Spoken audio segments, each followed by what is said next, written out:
নিয়ন্ত্রণের বাইরে চলে যেতে পারে মধ্যপ্রাচ্য, হুঁশিয়ারি ট্রাম্পের।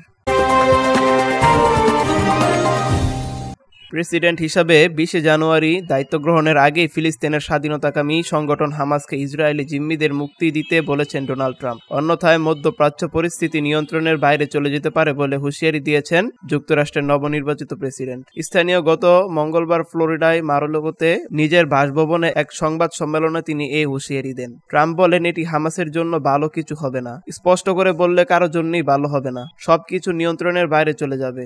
আমার আর বেশি কিছু বলার নেই, কিন্তু এটাই বাস্তবতা। ট্রাম্পের এই হুঁশিয়ারি অস্পষ্ট, তবে কিছু পর্যবেক্ষক ট্রাম্পের বক্তব্য ফিলিস্তিনের গাজায় যুক্তরাষ্ট্রের সামরিক হস্তক্ষেপের হুমকি হিসেবে দেখছেন। ইসরায়েলকে ব্যাপক অস্ত্র সহায়তা দিলেও গাজায় সরাসরি মার্কিন সামরিক হস্তক্ষেপ রাজি হননি বিদায়ী প্রেসিডেন্ট জো বাইডেন। এই হুঁশিয়ারি দিয়ে কি বোঝাতে চাইছেন সংবাদ সম্মেলনে এমন প্রশ্নের জবাবে ট্রাম্প বলেন, আপনার জন্য আমাকে কি ব্যাখ্যা দিতে হবে? ট্রাম্পের হুমকির প্রতিক্রিয়া জানিয়েছে হামাস। বর্তমানে আলজেরিয়ায় অবস্থানরত সংগঠনটির জ্যেষ্ঠ নেতা ওসামা হামদাদ সাংবাদিকদের বলেন, আমি মনে করি যুক্তরাষ্ট্রের প্রেসিডেন্টের আরো মার্জিত ও কূটনৈতিক ভাষা প্রয়োগ করা উচিত। যুদ্ধবিরতি চুক্তি না হওয়ার জন্য ইসরায়েলকে দায়ী করেন এই হামাস নেতা।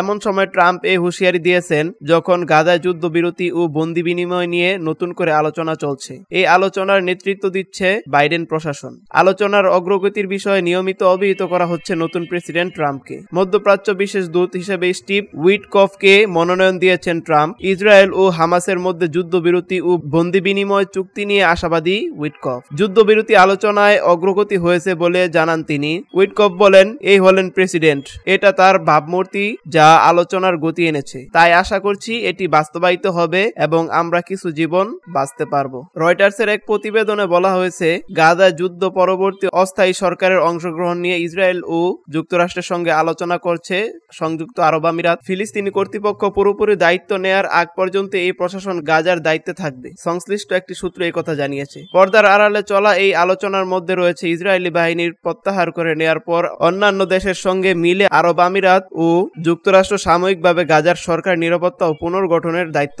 পালন করবে। ফিলিস্তিনি কর্তৃপক্ষ দায়িত্ব নেয়ার আগ পর্যন্ত তারা এই কাজ চালিয়ে যাবে। বেশ কয়েকজন বিদেশি কূটনৈতিক ও পশ্চিমা কর্মকর্তা রয়টার্সকে এমন তথ্য জানিয়েছে। আমিরাত যুক্তরাষ্ট্রের ঘনিষ্ঠ নিরাপত্তার অংশীদার। অধিকাংশ আরব দেশগুলোর না থাকলেও ইসরায়েলের সঙ্গে কূটনৈতিক সম্পর্ক রয়েছে দেশটির। কূটনীতিক ও কর্মকর্তারা জানান, এতে ইসরায়েলের প্রধানমন্ত্রী বেনিয়ামিন নেতানিয়াহু সরকারকে কিছুটা প্রভাবিত করার মতো অবস্থায় আছে আমিরাত। এদিকে যুদ্ধবিরতির আলোচনার মধ্যেই গাজায় হামলা জোরদার করেছে ইসরায়েলি বাহিনী। গতকাল ভোর থেকে কয়েক ঘন্টা ইসরায়েলি হামলায় 21 ফিলিস্তিনি নিহত হয়। আল শাতি আশ্রয় শিবিরে এক হামলায় একই পরিবারের 5 সদস্যের সবাই নিহত হয়েছে বলে জানিয়েছে গাজার স্বাস্থ্য মন্ত্রণালয়। গতকাল আরও জানায়, আগের 24 ঘন্টা ইসরায়েলি বাহিনীর হামলায় নিহত 51 জন লাশ হাসপাতালে পৌঁছেছে। একই সময়ে আহত হয়েছেন 78 জন। এ নিয়ে 15 মাস ধরে গাজা ইসরায়েলি বাহিনীর হামলায় 45,936 ফিলিস্তিনি নিহত হয়েছেন। আহত হয়েছেন 1,09,274 জন।